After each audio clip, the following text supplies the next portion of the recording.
ওকে, আসসালামু আলাইকুম।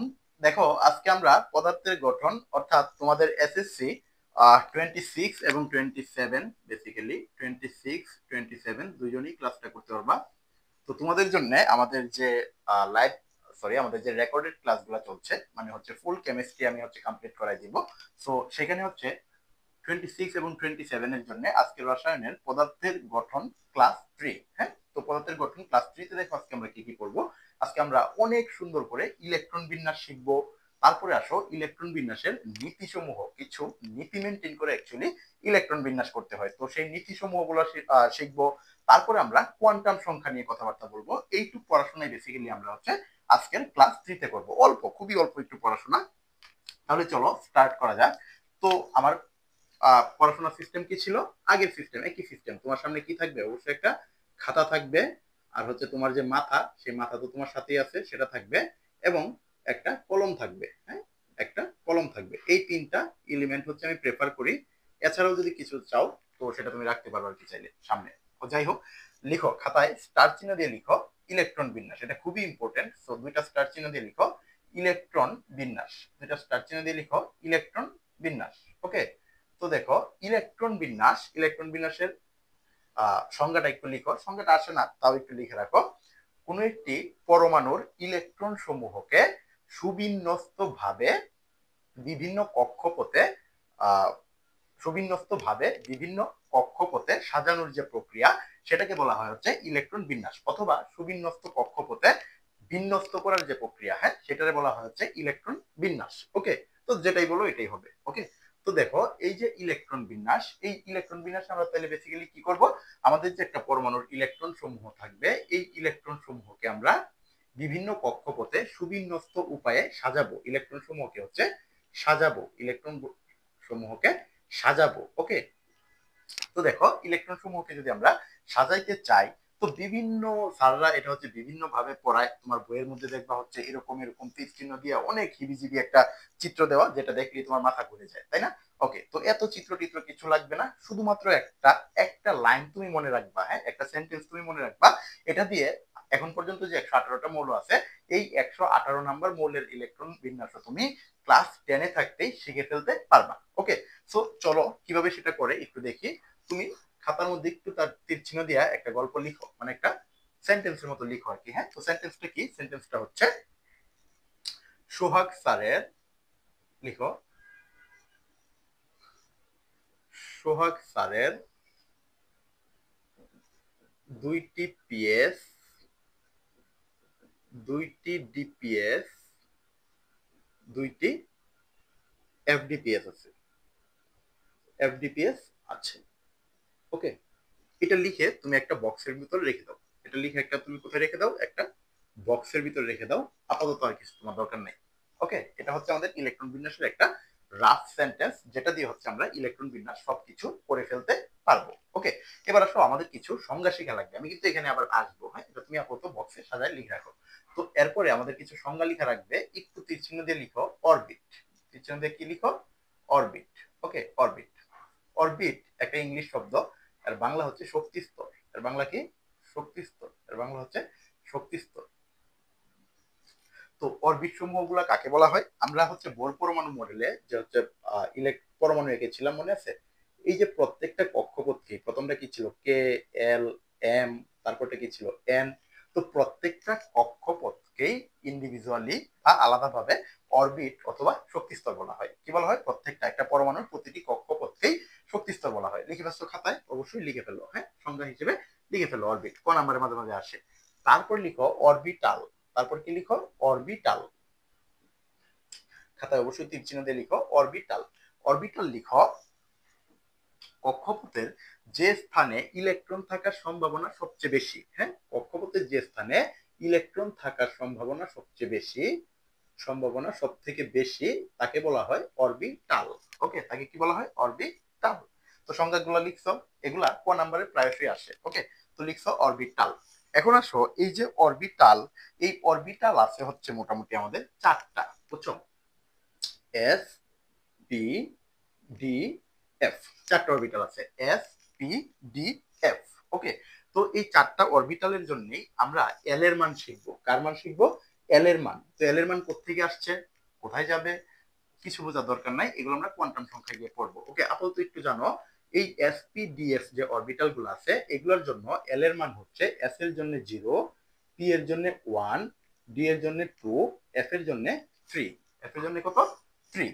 ওকে, তারপরে আরেকটা জিনিস শেখা লাগবে, সেটা হচ্ছে এই প্রত্যেকটা অরবিটালে নিশ্চয়ই কি থাকবে, ইলেকট্রন থাকবে, কারণ আমি কি বলছি অরবিটাল মানে ইলেকট্রন থাকার সম্ভাবনা সবচেয়ে বেশি হবে। তাহলে একটু কষ্ট করে মনে রেখো বা লিখেই রাখো, এস এর উপর লিখে রাখো, আমার কথা হচ্ছে সব তোমার খাতায় নোট থাকবে। ওকে, তো এস এর মধ্যে 2টা ইলেকট্রন থাকতে পারে সর্বোচ্চ, পি এর মধ্যে থাকতে পারে 6টা, ডি এর মধ্যে থাকতে পারে 10টা, এফ এর মধ্যে থাকতে পারে 14টা। ওকে, তাহলে 2, 6, 10, 14, এই হচ্ছে আমাদের সর্বোচ্চ ইলেকট্রন সংখ্যা। আমরা ইলেকট্রন বিন্যাস করার জন্য এই এক্সট্রা কথাগুলো পড়ছি এবং এগুলো অবশ্যই অবশ্যই পরীক্ষায় আসে, হ্যাঁ, কতে আসে অথবা ক্ষতে আসে। তো গেল হচ্ছে অরবিটাল। তারপর লিখো আরেকটা ইম্পর্টেন্ট টার্ম, সেটা লিখো নোড। সেটা কি লিখো, নোড, সেটা লিখো নোড। তাহলে নোড কাকে বলে, এটা কি লিখছিলা ভাই, যেখানে ইলেকট্রন থাকার সম্ভাবনা সবচেয়ে বেশি সেটা অরবিটাল। তো এমন কক্ষপথে এমন কিছু স্পেসিফিক জায়গা আছে যেখানে হচ্ছে আসলে ইলেকট্রন থাকে না বা ইলেকট্রন থাকার সম্ভাবনা সব থেকে কম থাকে। তাহলে এটা লিখো কক্ষপথের যে স্থানে ইলেকট্রন থাকার সম্ভাবনা সব থেকে কম, সব থেকে কি কম, তাকে বলা হয় হচ্ছে নোড, তাকে কি বলা হয়, নোড বলা হয়। ওকে, এসএসসি তে এই নোডের ব্যাপারে এর থেকে বেশি কিছু লাগে না আর কি। তো আমরা কি কি শিখলাম, অরবিট শিখলাম, অরবিটাল শিখলাম, আর হচ্ছে নোড শিখলাম, আর কি শিখলাম, নোড শিখলাম। ওকে, তো এই হচ্ছে আমাদের মোটামুটি কাহিনী, এসপিডিএফ শিখে ফেলছো, আর কোনো প্যারা নেই। ওকে,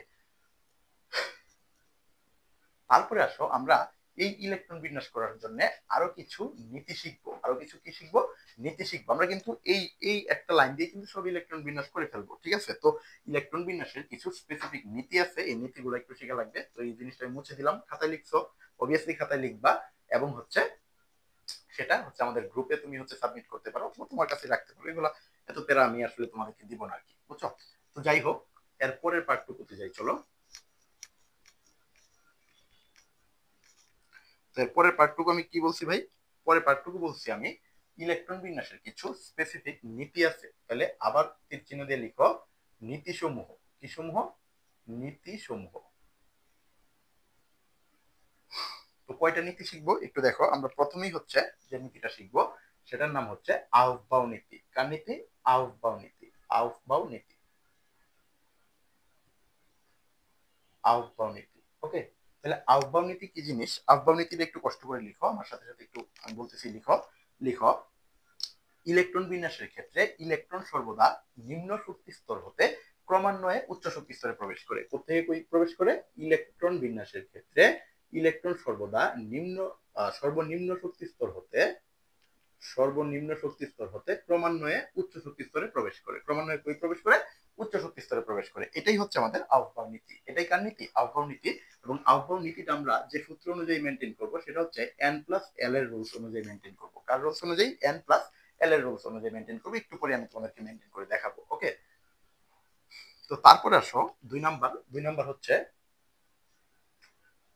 হুন্ডের নীতি। 2 নাম্বার কার নীতি, হুন্ডের নীতি, একটু লিখে রাখো 2 নাম্বার, 2 নাম্বার হচ্ছে হুন্ডের নীতি। ওকে, তো হুন্ডের নীতি কি জিনিস, হুন্ডের নীতি হচ্ছে একটু মনে রাখবা সমশক্তি সম্পন্ন অরবিটাল সমূহ, আমার সাথে সাথে লিখে ফেলো, সমশক্তি সম্পন্ন অরবিটাল সমূহ প্রথমে নিম্ন, সরি সরি সরি, সমশক্তি সম্পন্ন অরবিটাল সমূহ, অরবিটাল সমূহে প্রথমে একটি করে সর্বোচ্চ 2টি ইলেকট্রন প্রবেশ করতে পারে। ওকে, কি বলছি, সমশক্তি সম্পন্ন অরবিটালে প্রথমে একটি করে সর্বোচ্চ 2টি ইলেকট্রন প্রবেশ করতে পারে। সর্বোচ্চ কয়টি ইলেকট্রন প্রবেশ করতে পারে, 2টি ইলেকট্রন প্রবেশ করতে পারে, প্রবেশ করতে পারে। এটা হচ্ছে হুন্ডের নীতি। ওকে, হুন্ডের নীতি হচ্ছে আমরা অ্যাপ্লাই করব, হুন্ডের নীতি একটু পরে গিয়ে অ্যাপ্লাই করব।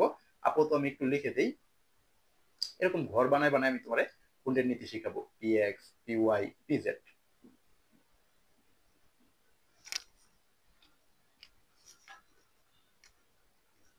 আমি জানি তুমি এটা কিছু বুঝো নাই, এই ঘরটা তুমি আসলে কিছুই বুঝো নাই, হুন্ডের নীতি যে আসলে এটা কি প্রুফ করছে বুঝো নাই, তোমার আর বোঝার দরকার নেই। ওকে, এই জিনিসটা আমরা অ্যাপ্লাই করব হচ্ছে পঞ্চম অধ্যায়ে যোজ্যতা ইলেকট্রন যোজনী যখন নির্ণয় করব, তখন আমরা এই বক্সটা সম্পর্কে আরো ইন ডিটেলস জানবো। ওকে, আপাতত আর বোঝার দরকার নেই। মনে রাখবা হুন্ডের নীতিতে কি করে, ইলেকট্রন প্রথমে একটা করে প্রবেশ করে, তারপরে সর্বোচ্চ 2টা প্রবেশ করতে পারে, শেষ। তারপরে আসবো 3 নাম্বার। 3 নাম্বারটা আসলে এসএসসি তে খুব একটা লাগে না, তাও একটু লিখে রাখো। সেটার নাম হচ্ছে পলির বর্জন নীতি। কি নীতি? পলির বর্জন নীতি। হ্যাঁ, সেটা হচ্ছে পলির বর্জন নীতি। তাহলে পলির বর্জন নীতিটা কি লিখবা? পলির বর্জন নীতিটা লিখো, একটি পরমাণুর দুইটি ইলেকট্রনের চারটি কোয়ান্টাম সংখ্যার মান কখনো সমান হইতে পারে না। এটা একটু লিখে রাখো। পলিবর্জন নীতি কি? একটি পরমাণুর দুইটি ইলেকট্রনের চারটি কোয়ান্টাম সংখ্যার মান কখনো সমান হইতে পারবে না। এই প্রুফটা হচ্ছে আমরা কোয়ান্টাম সংখ্যা যখন পড়বো তখন লিখবো, তখন শিখবো। তো যাই হোক, তো মোটামুটি হচ্ছে এই পর্যন্ত লিখছো ইলেকট্রন বিন্যাসের নীতিসমূহ লিখছো, ফাইন। তো ইলেকট্রন বিন্যাসের নীতিসমূহ যদি আমাদের মোটামুটি বোঝা হয়, তারপরে আমি এবার ইলেকট্রন বিন্যাসে আগাবো। ওকে, তো লিখলে একটু ডান বলো, দেন হচ্ছে আমি আগাচ্ছি। আর যদি না লিখো ভিডিওটা পজ করে তারপর লিখে নাও। ওকে,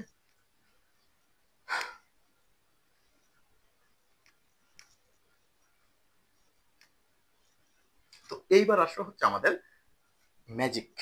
ম্যাজিকে চলে আসো, যে ইলেকট্রন বিন্যাসের কথা আমি বলছিলাম, ওই ইলেকট্রন বিন্যাসটা আমরা কিভাবে করব। তো তোমরা অলরেডি আসলে জানো যে ইলেকট্রন বিন্যাস কেমনে করতে হয়। মনে করো আমি বললাম র্যান্ডমলি একটা বললাম এক্স একটা মৌল, যেটা একটা পারমাণবিক সংখ্যা আমি 50 বললাম, কিছু একটা বললাম, তোমরা জানো যে কি করতে হয়। 1s লিখতে হয়, তারপর 2s 2p লিখতে হয়, তারপর 3s 3p লিখতে হয়, 3d লিখতে হয়, ওকে, 4s 4p 4d 4f লিখতে হয়। হ্যাঁ, এমনি হচ্ছে বেসিকটা, মানে পরীক্ষার খাতায় আসলে আমরা এভাবে লিখবো। কারণ কি ছিল দেখো, S P D F. S কি ফার্স্টে ছিল, এই জন্য 1s। বি কি 2 এ ছিল, 2s 2p। ডি 3 এ ছিল, 3s 3p 3d। এফ 4 এ ছিল, 4s 4p 4d 4f। তো আরো যদি বাড়াইতে চাও তাহলে 5s 5p 5d 5f, এই পর্যন্তই হয় আর কি। আরো আরো দেওয়া যাবে, 6s 6p দেওয়া যাবে, 6d দেওয়া যাবে, 7s দেওয়া যাবে। যাই হোক, তো এইভাবে হচ্ছে বেসিক্যালি আমরা ইলেকট্রন বিন্যাস গুলা করি। তো আমি তোমার আসলে এত ইন ডিটেলসে যাব না, যেহেতু হচ্ছে আমাদের সময় কম। আমি তোমার প্রথমেই হচ্ছে একদমই শর্টকাটটা শিখাই ফেলবো, ঠিক আছে?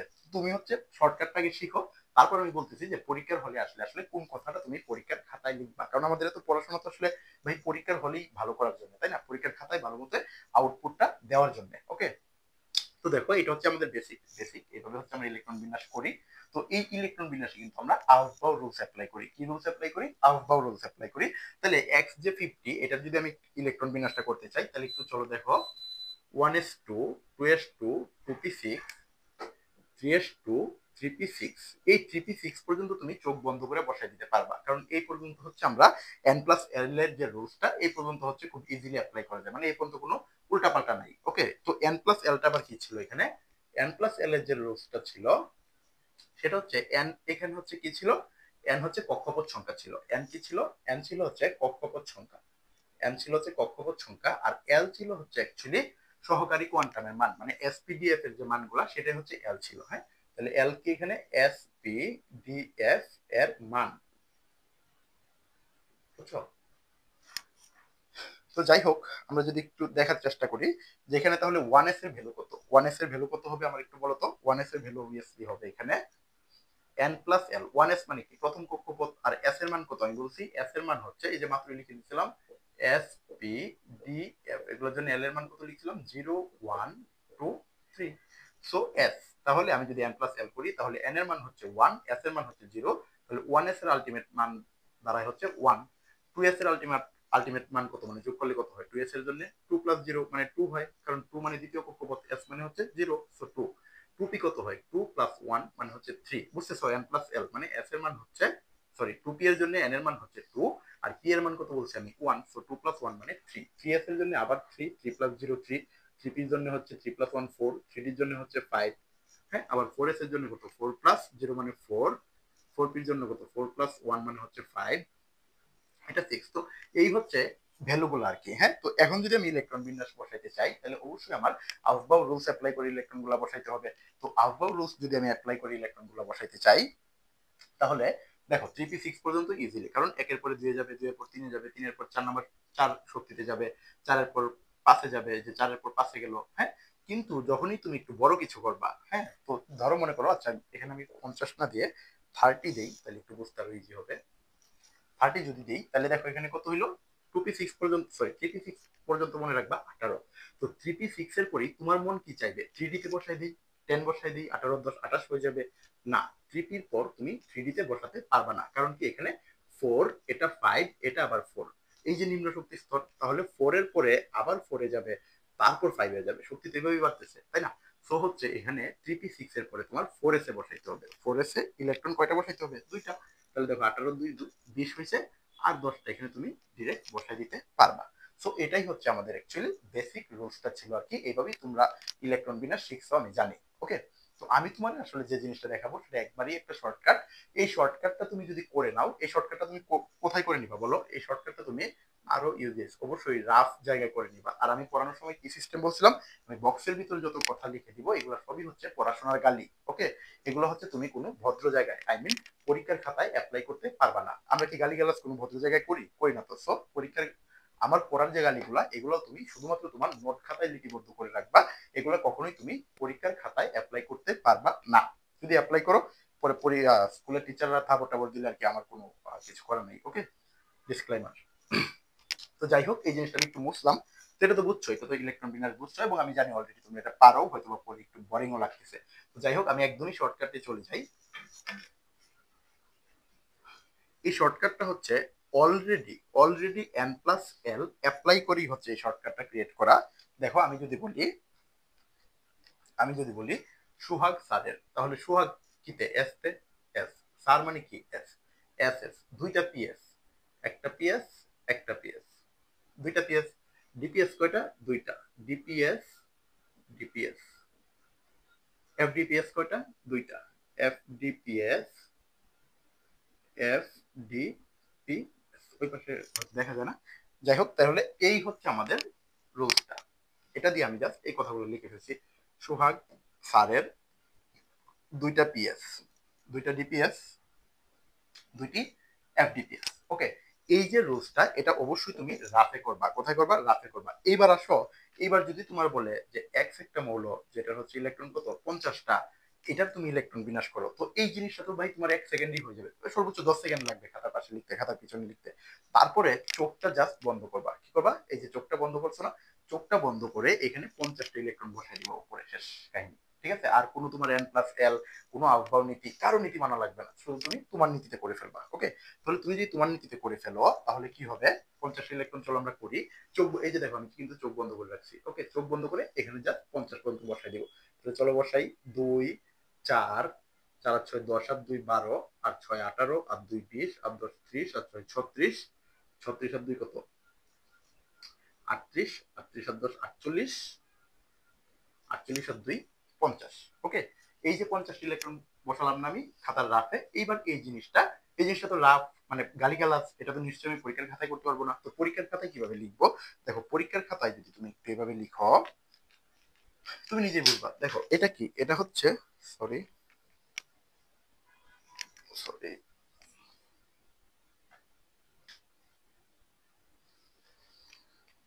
আচ্ছা, এটা কি? এটা হচ্ছে 1 নাম্বার এস, তাহলে এটা হচ্ছে 1s। এটা 2 নাম্বার এস, এটা হচ্ছে 2s। এটা কয় নাম্বার পি? 1 নাম্বার পি, কিন্তু 1p হইতে পারবে না। কেন হইতে পারবে না আমি দেখাচ্ছি। তাহলে এটা হচ্ছে 2p। ওকে, 2 থেকে, পি সবসময় 2 থেকে শুরু হয়। তাহলে 1 2 এস গেছিল, এটা হচ্ছে 3 নাম্বার এস। এটা 2 নাম্বার পি গেছিল 3p। সো 3s পর্যন্ত গেছিল, এটা 4s। ডি কিন্তু এখনো স্টার্টই হয় নাই, এবং ডি শুরু হবে 3 থেকে। কেন শুরু হবে বলছি। তাহলে 3d। তো পি কত পর্যন্ত ছিল? 3p, তো এটা হবে 4p। আর এস কত পর্যন্ত ছিল? 4s, তো এটা হবে 5s। ওকে, এটা হবে 5s। তাহলে এইবার সরি, আরেকটু বাকি আছে। তো ডি কত পর্যন্ত ছিল? 3 পর্যন্ত, এটা হবে 4d। আর পি কত পর্যন্ত ছিল? 4p পর্যন্ত ছিল, তাহলে এটা হবে 5p। তাহলে এইবার আসো আমরা পরীক্ষার খাতায় যে পার্টটা লিখবো, এটা হচ্ছে ডিরেক্ট আমি এখানে করে ফেলি। তো এইটুক জায়গায়, এইটুক কাজ কিন্তু তুমি রাফে করছো। রাফে করতে কতক্ষণ টাইম লাগছে তোমার? সর্বোচ্চ 12 সেকেন্ড। ওকে, এবার পরীক্ষার খাতায় খুবই সুন্দরভাবে, খুবই মার্জিত ভাবে তুমি তোমার মতো করে লিখে ফেলবা। তাহলে চলো লিখি। 1s 2, 2s 2, 2p6, 3s 2, 3p6, 3d আছে না, 3d 10, 4s 2, 4p6, 4d কি ছিল? হ্যাঁ, 4d ছিল, 4d 10। তারপর 4f তো ছিল না, 4f ছিল না, 4f এর মধ্যে দেখো এখানে কোনো 4f নাই, 4f বাদ। তারপর আবার 5s, 5s ছিল, 5s 2, 5p ছিল, হ্যাঁ 5p হচ্ছে। তাহলে দেখো এখানে গুণে দেখো, 50টা খুবই ইজিলি হয়ে গেছে। 2 2 4 6 10 আর 2 12 আর 6 18, আর 10 28 30 36 46, 48 50। ওকে, তো এই হচ্ছে আমাদের ঘটনা, এই হচ্ছে আমাদের ঘটনা। তাহলে এভাবে যদি হচ্ছে আমরা করি, তাহলে দেখো আউটবাউ রুলস অনুযায়ী সব কিছু মিলছে। আউটবাউ রুলস অনুযায়ী কি হয়েছে, সব মিলছে। যেমন হচ্ছে এখানে কত ছিল, 5p, 5p ভ্যালু কত, 5p ভ্যালু হচ্ছে 5 প্লাস 1 মানে কত, 6। আবার ওই পাশে যদি 6s ছিল, 6 প্লাস 0 মানে কত, 6। তো অবভিয়াসলি 6s এ আগে যাবে না, আগে 5p তে থাকবে। এটাই হচ্ছে আমাদের ইলেকট্রন বিন্যাস। তো এইভাবে হচ্ছে তুমি আজকেই বসে এই ক্লাসটা করে 118 নম্বর মৌলের ইলেকট্রন বিন্যাসটাও খুবই ইজিলি করে ফেলতে পারবা। হ্যাঁ, তো এটা হচ্ছে হোমওয়ার্ক, 118টা মৌলের ইলেকট্রন বিন্যাস করে ফেলবা বাসায়। ওকে, তো যাই হোক, এই ছিল হচ্ছে আমাদের ইলেকট্রন বিন্যাস। ইলেকট্রন বিন্যাস নিয়ে অনেক কথাবার্তা বললাম। এইবার আসো যে আমাদের কিছু ব্যতিক্রম ধর্মী ইলেকট্রন বিন্যাস আছে। হ্যাঁ, এগুলো নিয়ে একটু কথা বলা লাগবে।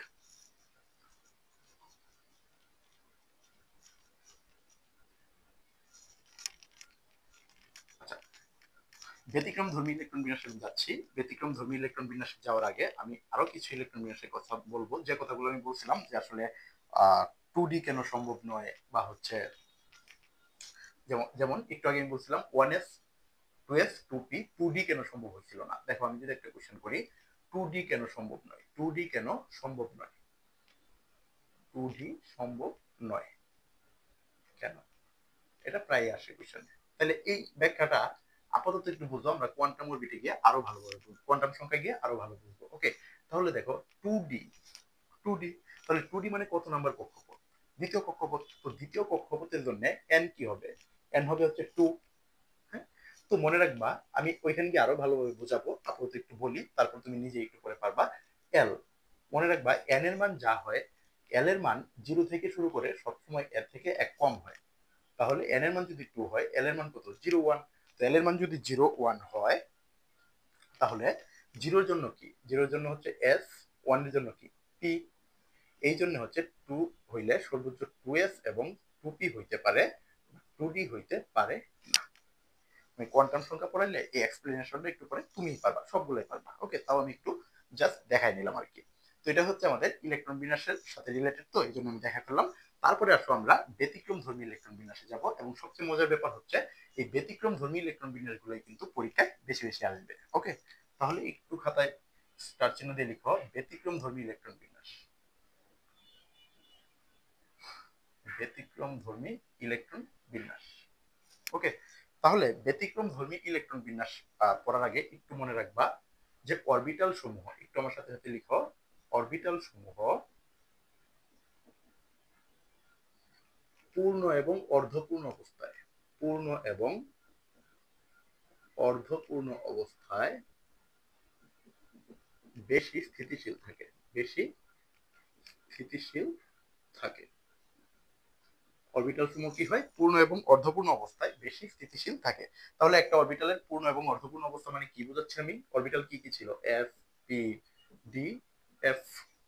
তো আমার তুমি বলো এস এর মধ্যে সর্বোচ্চ কয়টা ইলেকট্রন থাকতে পারে, সর্বোচ্চ 2টা ইলেকট্রন থাকতে পারে। তাহলে এটা তার পূর্ণ অবস্থা, তাহলে 2 এর অর্ধেক কত, 1। তাহলে 1 হচ্ছে অর্ধপূর্ণ অবস্থা, একটা পূর্ণ আর একটা হচ্ছে অর্ধপূর্ণ। পি এর মধ্যে সর্বোচ্চ 6টা থাকতে পারে, এর অর্ধেক কত, 3। তাহলে পি 6 আর 3 6 আর 3 তে সবচেয়ে বেশি স্থিতিশীল থাকবে। ডি কত, 10, অর্ধেক কত, 5। তাহলে ডি 10 আর 5 এ সব থেকে বেশি স্থিতিশীল থাকবে। তারপর এফ কত, এফ হচ্ছে 14, এফ হচ্ছে 14 আর 7 এ সব থেকে বেশি স্থিতিশীল থাকবে। এই হচ্ছে একটা কথা।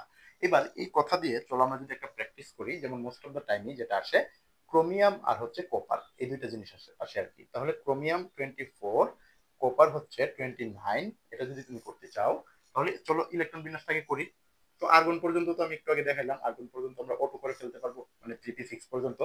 তারপর 3d 4s, তো আমরা একটু আগেই পড়ছিলাম যে 3d তে না গিয়ে প্রথমে কই যাবে, 4s এ যাবে।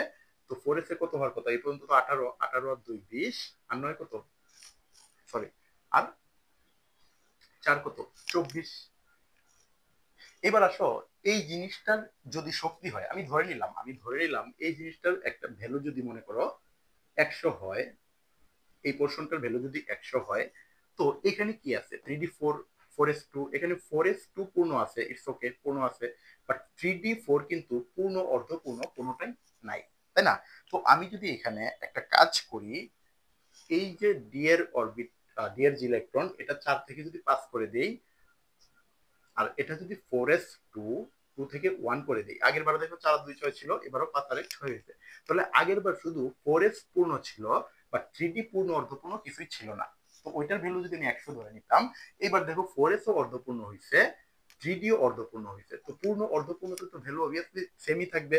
তাহলে এই দুইটাই যেহেতু এবার অর্ধপূর্ণ হয়েছে, আগের বার যেহেতু 100 ছিল, এবার একটু হলেও বেশি হবে না, 100 থেকে একটু হলেও বেশি হবে। ওকে, তাহলে একটু যদি বেশি হয় তাহলে ধরো কত হবে, মিনিমাম 110 হবে। তাহলে এই যে হচ্ছে বেশি হইলো, এই বেশি হওয়ার কারণে হচ্ছে আমরা স্থিতিশীলতা বেশি হওয়ার কারণে আমরা কি করব, এখানে 3d5 এবং 4s1 লিখবো। একই ওয়েতে যদি আমি বলি যে কপার 29, তো এটা যদি করতে চাই তাহলে এটা কি আর্গন পর্যন্ত করলাম 3d4s, তাহলে 18 20 আর 9 কত 29।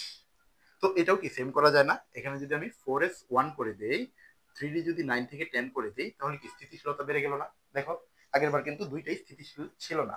ওকে, এটা ছিল বাট এটা ছিল না। এবার কি দুইটাই পূর্ণ স্থিতিশীল হলো।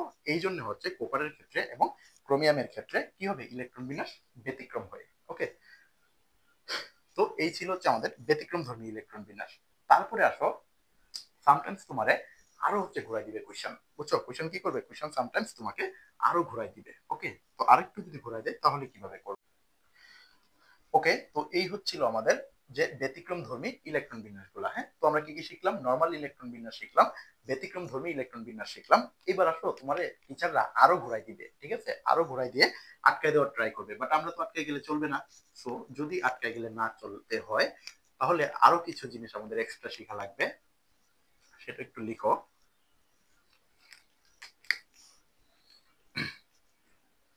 এক্সট্রা কিছু পার্ট শিখবো আমরা। ওকে, তো এক্সট্রা পার্টের মধ্যে একটা কথা লিখো যে ইলেকট্রন সর্বদা সর্ববহিস্থ শক্তি স্তর হতে বের হয়। সর্ববহিস্থ ইলেকট্রন সর্বদা কি হয়, সর্ববহিস্থ শক্তি স্তর হতে ত্যাগ হয়।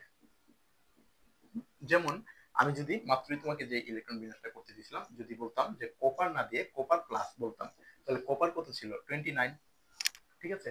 তো 29 এর তুমি কিভাবে ইলেকট্রন বিন্যাস করছিলা, আর্গন পর্যন্ত করেছিলাম মুখস্থ, তারপর 3d4s, এবং এটা যেহেতু ব্যতিক্রম, সো কি হয়েছিল, ব্যতিক্রমটা হয়েছিল,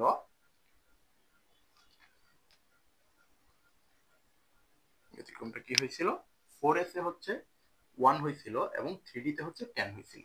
তো কপার প্লাস মানে কি বলো, কপার প্লাস মানে কপারের মাথার উপর যখন প্লাস আছে তখন কপার কি করছে, অলরেডি একটা ইলেকট্রন ত্যাগ করছে। তো একটা ইলেকট্রন যদি ত্যাগ করতে হয় তাহলে ত্যাগ থেকে করবে, অবভিয়াসলি ত্যাগ করবে সর্ববহিস্থ শক্তি স্তর হতে। তাহলে এখানে কপারের সর্ববহিস্থ শক্তি স্তর কোনটা, এটা এটা নাকি এটা? অবশ্যই লাস্টে যেটা থাকবে সেটাই সর্ববহিস্থ শক্তি স্তর।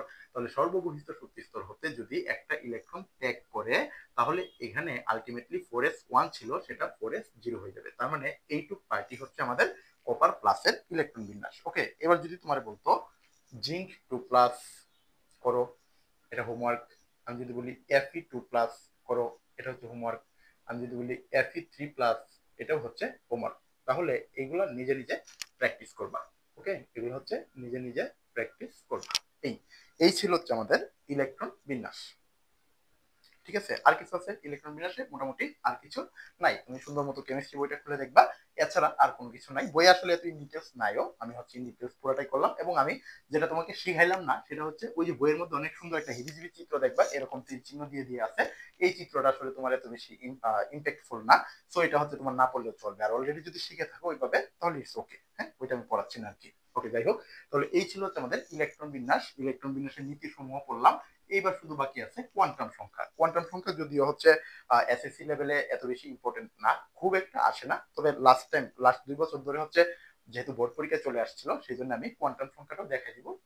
এছাড়া হচ্ছে কোয়ান্টাম সংখ্যা বেসিক্যালি এইচএসসির পড়া আর কি। হ্যাঁ, কোয়ান্টাম সংখ্যা বেসিক্যালি এইচএসসির পড়া। তো যাই হোক, আমরা একটু কোয়ান্টাম সংখ্যাটাও শিখি চলো।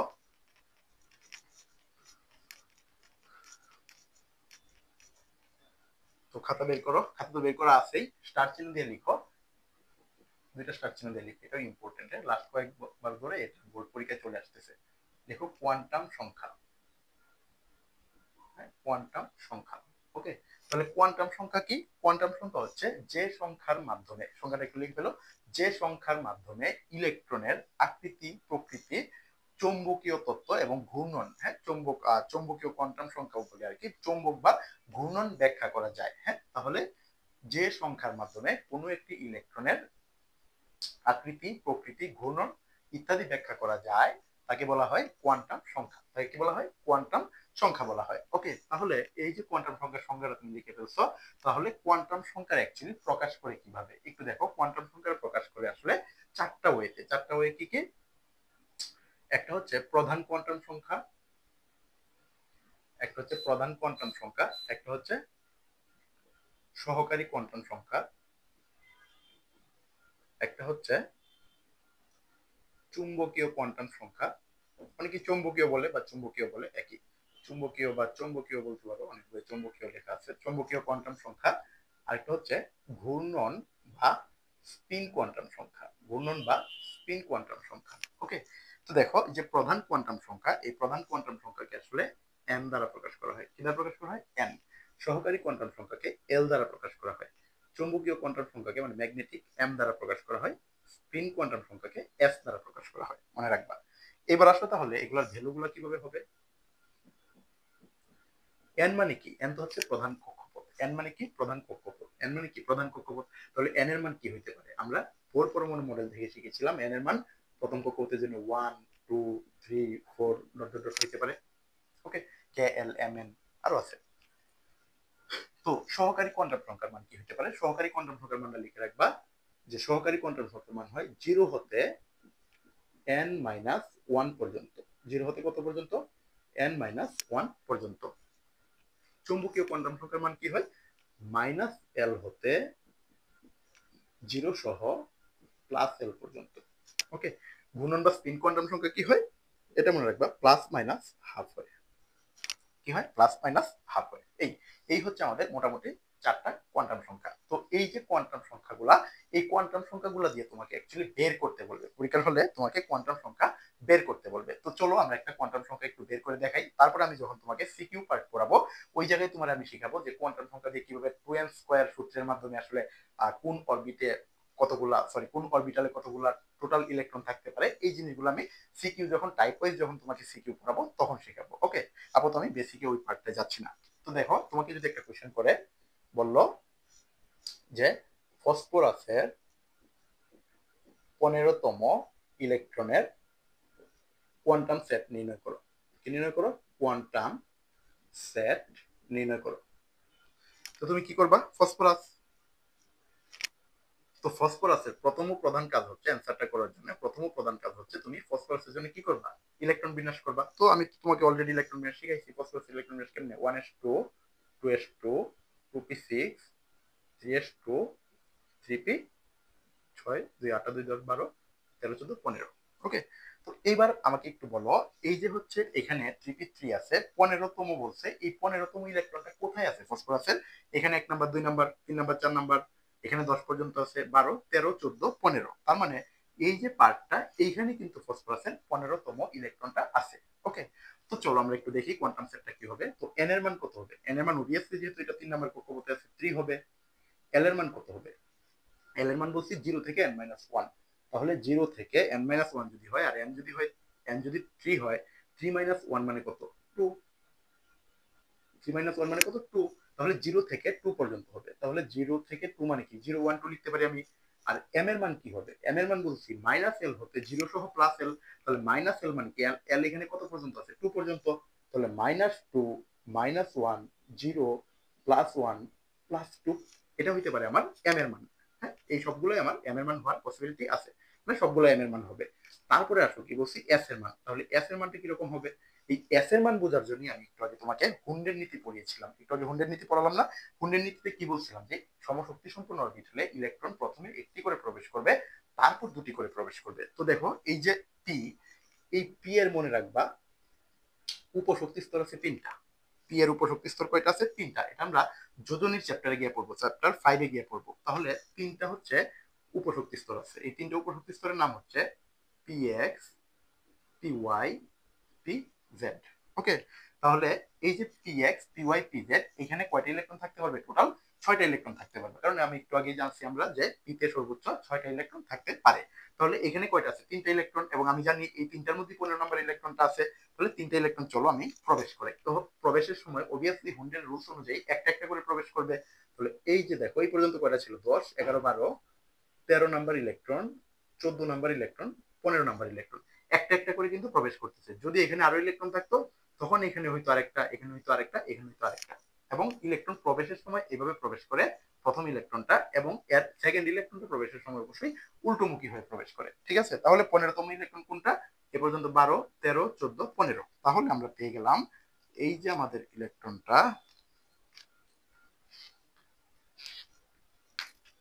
এই যে আমাদের ইলেকট্রনটা, এটাই হচ্ছে 15তম ইলেকট্রন। ওকে, তাহলে 15তম ইলেকট্রনটা কোন মুখে আছে? উপরের দিকে করে আছে। মনে রাখবো উপরের দিকে করে থাকলে প্লাস হাফ হয়, নিচের দিকে করে থাকলে মাইনাস হাফ হয়।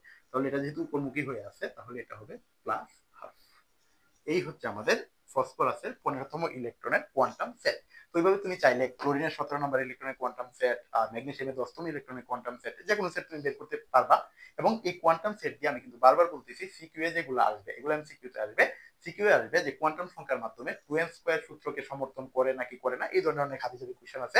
এগুলো আমরা যখন টাইপ ওয়াইজ সিকিউ তোমাকে আমি শিখাবো, এই অধ্যায়ের টাইপ ওয়াইজ যে সিকিউ, মাত্র 4টা টাইপের সিকিউ পড়লেই তোমার এই অধ্যায়ে পৃথিবী কেউ আটকাইতে পারবে না, বোর্ড টোড সহ সব জায়গায় কাপাই ফেলতে পারবা। তো ওই জায়গার মধ্যে হচ্ছে আমরা বেসিক্যালি এগুলো শিখবো। ওকে, তো আজকের ক্লাসটা এই পর্যন্তই। এরপরের ক্লাসে হচ্ছে আমি আরেকটু আগাবো। তো এই আর কি। তো কি কি পড়াইলাম আমি একটু রিক্যাপ করি। প্রথমে হচ্ছে ইলেকট্রন বিন্যাস করালাম, ইলেকট্রন বিন্যাসের শর্টকাট পড়ালাম, শর্টকাটে কিভাবে ইলেকট্রন বিন্যাস করবা। তারপর ইলেকট্রন বিন্যাসের জন্য অনেকগুলো রুলস রেগুলেশন আছে, যে নীতিসমূহ আছে সেগুলো শিখালাম। তারপর শিখালাম হচ্ছে ব্যতিক্রম ধর্মী যে ইলেকট্রন বিন্যাস গুলো আছে সেগুলো শিখালাম। তারপর শিখালাম মাথার উপর যদি প্লাস থাকে তাহলে কিভাবে ইলেকট্রন বিন্যাস করবা সেটা শিখালাম। এবং ফাইনালি তোমার আমি কোয়ান্টাম সংখ্যাও একটু ধারণা দিয়ে দিলাম, যদিও কোয়ান্টাম সংখ্যা নিয়ে আরো ডিটেলস পড়াশোনা আছে, আমরা পরবর্তী শ্রেণী মানে ইন্টারমিডিয়েটে গিয়ে জানবো। ওকে, তো আজকে ক্লাসটা এই পর্যন্তই। ভালো থেকো। আর এই ক্লাসগুলো তোমাদের জন্য একদমই টোটালি ফ্রি। আর অফলাইনে হচ্ছে যে পুরা যে ফ্রি কোর্সটা, মানে পুরা যে পেইড কোর্সটা, সেটা আমি তোমাদের জন্য ইউটিউবে ফ্রি করে দিচ্ছি। সেটা তোমাদের জন্য যেহেতু একটু ওকে, তো হচ্ছে তোমরা একটু তোমাদের ফ্রেন্ডদেরকে জানাই দিও। হ্যাঁ, কমেন্টে হচ্ছে একটু জানাও যে ক্লাসটা কেমন ছিল। একদমই বেসিক কথাবার্তা বলছি আমি, এবং বেসিকটা কমপ্লিট করি আমরা হচ্ছে সিকিউ সলভ করবো টাইপ ওয়াইজ, এবং টাইপ ওয়াইজ এমসিকিউ সলভ করবো। এইভাবে হচ্ছে আমি তোমাদের ফুল কেমিস্ট্রি যে প্রিপারেশনটা আছে এসএসসির জন্য, ফুল কেমিস্ট্রি প্রিপারেশনটা গুছাই দিব। এটা হচ্ছে আমি তোমাদের কাছে কথা দিলাম আর কি। তো তোমরা দেখো ভিডিওগুলা এবং তোমাদের ফ্রেন্ডদেরকে একটু জানাই দিও। ভালো থাকো, আসসালামু আলাইকুম।